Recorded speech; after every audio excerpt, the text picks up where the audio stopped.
En los capítulos anteriores de esta serie se ha comentado la evolución que tuvo el dinero desde su origen hasta el final de la Edad Media.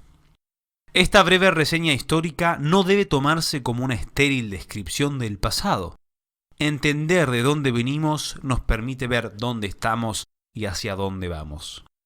La política económica ha sido protagonista en el auge y la caída de imperios, y el vicioso hábito de la manipulación del dinero, antes de pertenecer a discusiones económicas, pertenecía a discusiones éticas y jurídicas, a la reflexión sobre cómo el tirano puede, mediante estas herramientas, reducir sus súbditos a esclavos. How do I feel about being a member of the Information Society? That's a difficult question because I didn't know we were in the Information Society.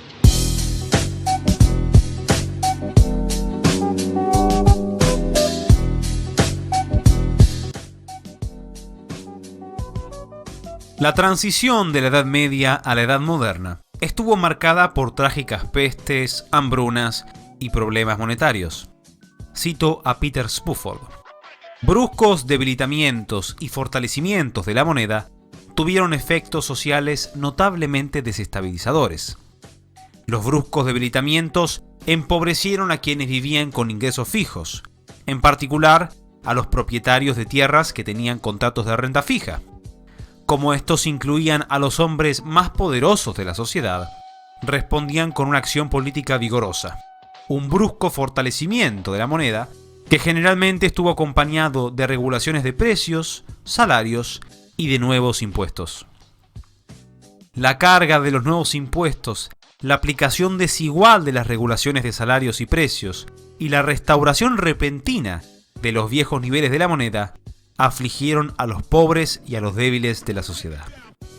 A pesar de las dificultades del nefasto siglo XIV, Europa pudo recuperarse y continuar con su progresivo aumento de la población y el comercio. El oro reaparece luego de mucho tiempo por la necesidad de tener una moneda más sólida. El florín, moneda de oro acuñada en la República de Florencia desde el año 1252, al igual que su gran rival, el ducado veneciano, fueron dos monedas que por su peso, pureza y prestigio se volvieron el patrón de referencia para la fijación de los tipos de cambio. En otras palabras, se volvieron el dólar de la Baja Edad Media y el Renacimiento. El continente se integra de manera espontánea usando al ducado como referencia, un antecedente del oro como estándar del sistema financiero internacional. Cuando las carabelas de Enrique el Navegante comienzan a traer cantidades apreciables de oro, poco después de la mitad del siglo XV, los reyes de Portugal también comienzan a acuñar una moneda de oro nacional, los cruzados de oro, piezas de igual peso y pureza que el ducado veneciano. Este proceso se replica en la mayoría de reinos. Los reyes de Nápoles comienzan a acuñar sus ducados. En los 1470 los reyes de Aragón deliberadamente reemplazan sus florines por ducados. Y en 1497 los reyes católicos, Fernando e Isabel, promulgan una reforma monetaria donde también crean su propio ducado. En la pragmática de Medina del Campo se explica el porqué de esta reforma. Estas monedas eran usadas por todos los reyes y en todas las provincias de la cristiandad. Aquí tienen la cita textual en castellano medieval. A la par de este proceso de integración económica y comercial que se extendía desde las ciudades italianas hasta la Liga Hanseática del norte de Europa, también encontramos un desarrollo legal e institucional que favorece a un espíritu empresarial.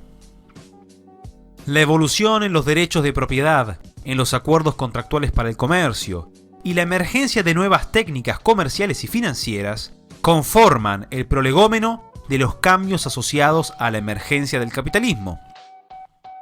Con respecto a este proceso, también podemos recordar la famosa tesis del sociólogo Max Weber, quien afirmaba que la ética protestante sirvió de catalizador para dar origen al capitalismo.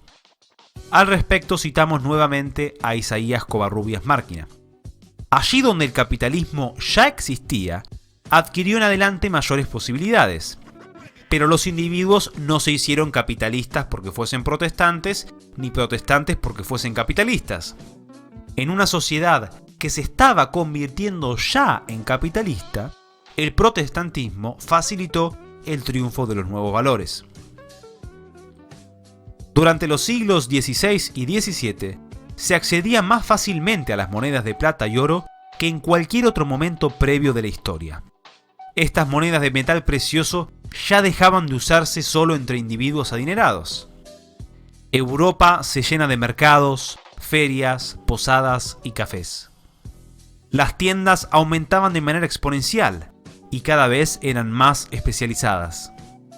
En el siglo XVII se volvió un diluvio, una inundación. En 1606, Lope de Vega escribía de Madrid, ahora la capital: todo se ha vuelto tiendas. De esta manera se forja la sociedad moderna, que trae grandes mejoras, pero también grandes problemas. El siglo XVII se caracteriza por tener mutaciones monetarias muy interesantes, que a su vez tienen un gran paralelismo con la actualidad. Primero veremos la manipulación que solía hacerse mediante el abuso de ciertos fallos del antiguo sistema monetario. Como las monedas fueron perdiendo su contenido metálico por el envilecimiento, esto provocó que las monedas tengan dos valores: un valor nominal o facial, lo que supuestamente valía, y un valor real, cuánto valía el oro o la plata que contenía la moneda. Este fenómeno, combinado con el sistema monetario de la época, que era algo torpe, permitía que las autoridades exploten a la gente mediante legislaciones que subían y bajaban el valor nominal o real de las monedas a su provecho. Por ejemplo, mediante el resello de monedas, yo te saco 2 monedas de plata, te devuelvo una, pero te digo que esa moneda vale 2. Es decir, te estoy robando descaradamente. El caso paradigmático fue el de Felipe III de España, quien llevó a cabo una grosera manipulación de el vellón, una moneda de cobre y plata que comúnmente usaban las clases más bajas. Para poner un freno a estos actos, el padre Juan de Mariana publica en 1609 su Tratado y Discurso sobre la moneda de vellón. Allí denunciaba lo siguiente: el rey no es señor de los bienes particulares, ni se los puede tomar en todo ni en parte. Veamos pues, ¿sería lícito que el rey se metiese por los graneros de particulares y tomara para sí la mitad de todo el trigo y les quisiese satisfacer en que la otra mitad la vendiesen al doble que antes? No creo que haya persona de juicio tan estragado que esto aprobase, pues lo mismo se hace a la letra en la moneda de vellón antigua. Son maneras disfrazadas de ponerle gravámenes y tributos, y de sangrarlos y aprovecharse de sus haciendas. Nótese lo moderno y actual de las palabras de Mariana y del fenómeno en sí. Juan de Mariana no solo explica de manera detallada y analítica cómo estas manipulaciones afectan a la economía, se enfrenta de manera valiente contra la corona. Su pensamiento político y económico enfureció tanto a las autoridades que fue procesado por la Inquisición, dicho sea de paso, una institución que dependía del Estado. Felipe III le pide a la Santa Sede que interceda para que lo pueda ejecutar, pero ellos calificaron el proceso como nulo e injusto, por lo que Juan de Mariana preservó su vida y su libertad. Mientras comenzaba el proceso contra el padre Mariana en 1609, se funda el famoso Banco de Ámsterdam, al que analizaremos para comprender los sucesos de nuestra historia reciente. Los servicios bancarios existieron siempre, desde la antigua Grecia hasta la Florencia de los Medici, pero debemos diferenciarlos. Existían dos tipos de banca, la de préstamo y la de depósitos. La banca de préstamo es una entre diversas instituciones que constituían formas de prestar dinero. Una o un grupo de personas prestaban el dinero que previamente tuvieron que ahorrar y por este servicio se cobraba un interés. Todos conocemos que esto se asocia con la usura y que esta fue combatida desde Aristóteles por su doctrina del dinero estéril hasta la Iglesia, quien la prohibió. Como los tipos de interés siempre ha sido un concepto confuso, dejaremos el tema aquí. La banca de depósitos, en cambio, ofrecía un servicio de seguridad. Si uno tenía sus ahorros de oro o plata y no quería tenerlo en su casa o su negocio porque corría el riesgo que se lo roben, este banco custodiaba tu dinero. Dependiendo la cantidad de dinero y el tiempo que uno lo dejaba, se te cobraba una tarifa correspondiente. Este era el servicio que brindaba el Banco de Ámsterdam, y como lo hacía de manera tan honorable e incorruptible, ganó mucha fama y prestigio. Tal fue el éxito de este banco que sería replicado en muchos lugares, los bancos de Hamburgo, Inglaterra, de Estocolmo, etc. Pero no mucho tiempo después, estos bancos comienzan a hacer algo peculiar. Empiezan a usar, prestar o invertir el dinero que depositaba la gente. Dan origen a la banca de reserva fraccionaria. Fraccionaria porque guardan solo una fracción del dinero que uno deposita. Breve ejemplo, usted va al banco y deposita 50 monedas de plata.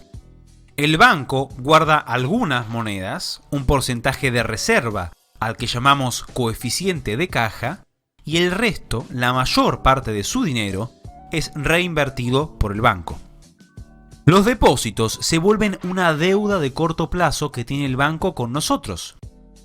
Si todos fuésemos al banco a pedir nuestro dinero, supongamos por una emergencia que nos afecta a todos, el banco no lo tendría. Tendría solo un muy pequeño porcentaje de ese dinero. En el año 1661, el Banco de Estocolmo entra justamente en una crisis de solvencia por el sistema de reserva fraccionaria. Como no tenían el dinero, recurren a inventar el primer billete moderno, un certificado de depósito. Luego de unos años, el banco quiebra, pero en 1668 el gobierno sueco lo reabre como el primer banco central de la historia. El papel moneda y los bancos centrales no aparecen de manera espontánea. Nacen en este contexto por privilegios legales que otorgó el Estado. El papel moneda como una deuda, una promesa de pago del banco, y el Banco Central como el prestamista de última instancia para darle liquidez a los bancos que están por quebrar, es decir, la institución que permite que este sistema pueda sobrevivir. Como pueden imaginarse, esto abre la puerta a un montón de debates éticos, jurídicos y económicos. Pero continuemos para ver qué tan feo se pone esto. En 1715, al finalizar la Guerra de Sucesión Española, muere el rey de Francia, Luis XIV. El reino estaba en una situación crítica. Estaba por declararse en bancarrota.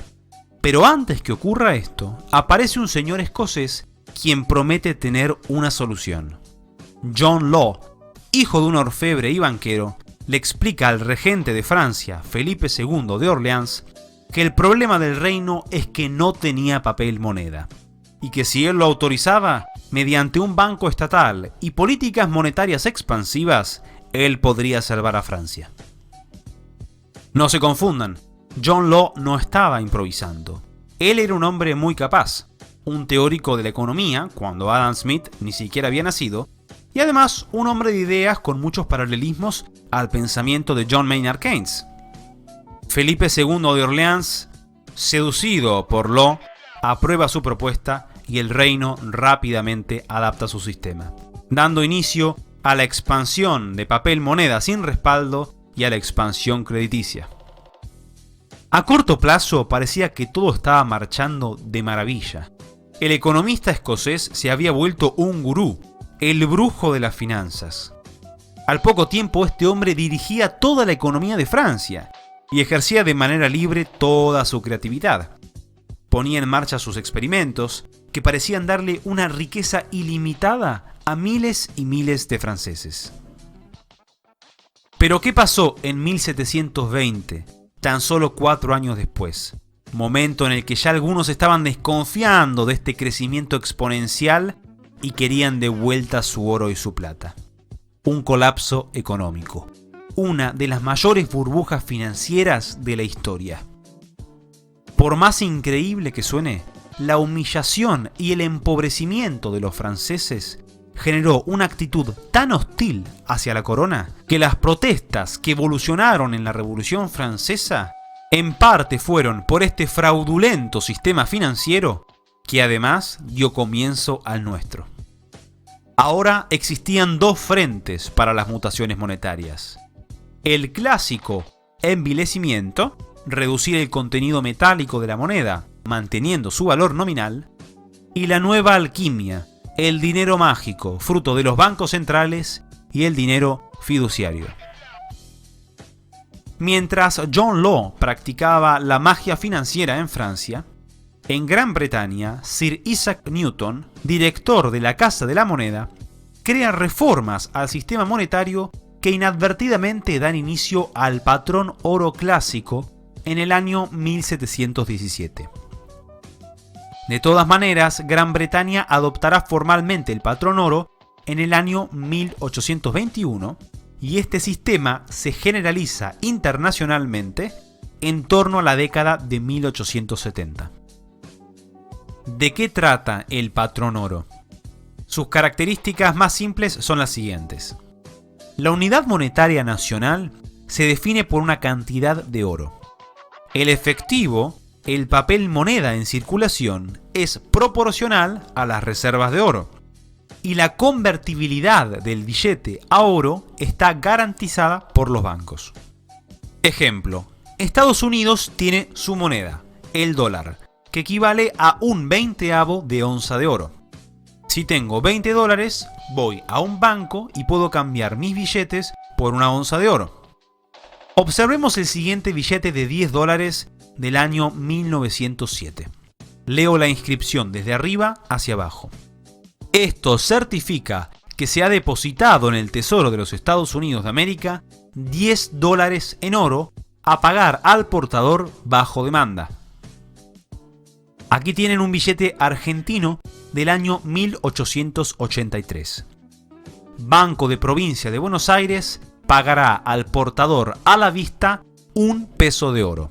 En ese momento, 1,61 gramos. El peso argentino, desde 1883 hasta el día de la fecha, perdió 13 ceros.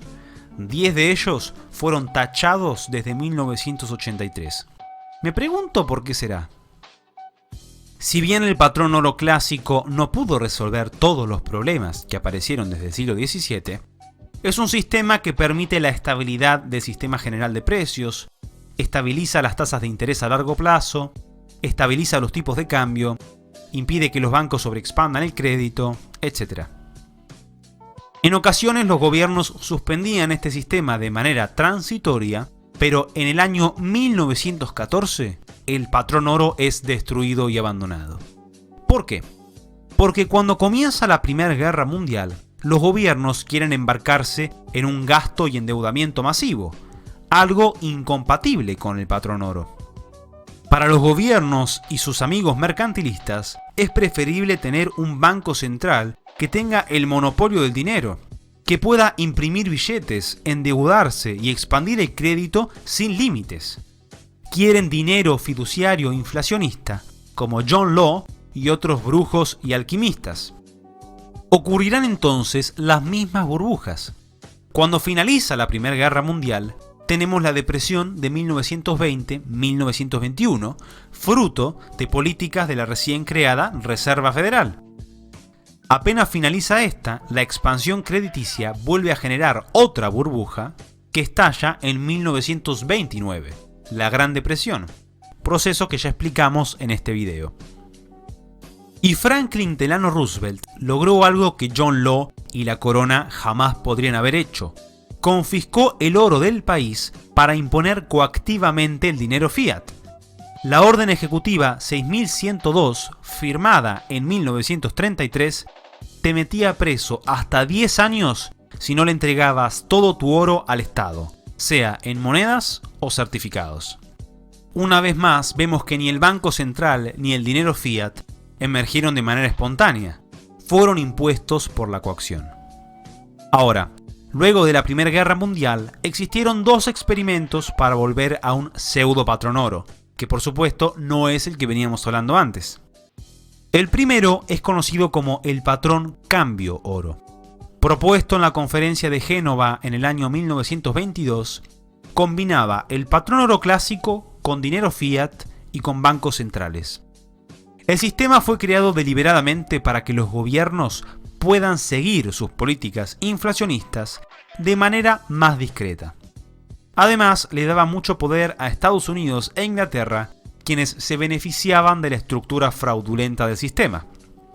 El patrón cambio oro fue colapsando y dejó de existir a comienzos de los años 30. El segundo pseudo patrón oro fue creado en la conferencia de Bretton Woods en el año 1944. La estructura de este sistema era similar al patrón cambio oro, pero más fraudulento. Las reservas de oro solo estaban en la Reserva Federal de los Estados Unidos. Estados Unidos se comprometía a mantener al dólar ligado al oro en una paridad de $35 por onza. El resto de los países fijaban su divisa no al oro, sino al dólar. Si les parece que este sistema no es muy razonable, pueden culpar a sus creadores, John Maynard Keynes y Harry Dexter White, quien casualmente era un comunista y agente de la KGB. Además, se crearon dos organismos que ayudarían a mantener el orden del sistema, el FMI y el Banco Mundial. El sistema fracasó por su estructura y por los escándalos que fueron apareciendo. El estado de bienestar que fue construyendo Lyndon B. Johnson, sumado a todo el gasto de la guerra de Vietnam, hacía que las políticas inflacionistas de Estados Unidos impacten en la economía de todos los países del acuerdo. Es decir, Bretton Woods generaba una inflación mundial. Al fijar las divisas nacionales al dólar, se daba una relación muy injusta y parasitaria. Francia y otros países estaban muy enfurecidos y comenzaron a exigir que les devuelvan su oro. En 1971, Richard Nixon suspende la convertibilidad del oro y anuncia el fin de Bretton Woods. ¿Y ahora qué pasó con nuestro dinero? No tenemos oro ni plata, nuestro papel moneda no está ligado a nada. ¿Qué es esto? Llegamos al fin de nuestra serie sobre la historia y la destrucción del dinero. Hoy tenemos papel de curso forzoso, papel que el Estado nos obliga a usar por medio de la coacción. Lo que llamamos dinero es deuda pública. Los bancos centrales, la reserva fraccionaria y el dinero fiat son la piedra filosofal de las élites políticas y económicas que nos gobiernan. Es la fuente del dinero mágico, la ilimitada manipulación de la oferta monetaria, de las tasas de interés, del tipo de cambio, del crédito y de nuestras vidas. Cuando estallan las burbujas, cuando aparecen las depresiones, cuando nos imponen la miseria, ellos se van de vacaciones con el fruto de nuestro esfuerzo, mientras nosotros debemos empezar una vez más desde cero. No hay algo tan frustrante como la tiranía institucionalizada. El dinero es importante porque es el nexo conector de todas las actividades económicas. Los que tienen el completo monopolio del dinero tienen el completo manejo de tu vida. Este sistema puede fácilmente llevarnos a una distopía orwelliana. Un siguiente paso sería eliminar el efectivo, un proyecto que muchos políticos vienen deseando hace ya un tiempo. ¿Qué diría Nicolás Oresme, quien acusó de tirano a los que envilecían la moneda? ¿Qué diría Juan de Mariana, quien consideraba lícito matar al gobernante si éste exprimía de impuestos al ciudadano o le expropiaba sus bienes? Nos quedará luchar o innovar, pero no debemos olvidarnos de la historia y la destrucción del dinero cuando este sistema eventualmente colapse. Quiero agradecer a Martín, Julio, Andrés, Henry, Iván López, Rubén, Iván Andrada, Santiago, Enrique, Damián, Miguel, Antonio, Ignacio, Jordi, JP, Renzo Graner, Damián, Nicolás, Martín, José, Miguel, Federico P., Narco Republican, Beatriz, Michael, Edu, Juan Pablo, Lautaro, Federico, Alberto y Mauricio, que son parte de la comunidad de Patreon y colaboran con el canal. Si te gusta el contenido y te querés sumar, el link está en la descripción. Deja tus opiniones, ideas y propuestas en los comentarios. No te olvides de darle me gusta al video si te gustó Muchísimas gracias por verlo y los veo en el próximo.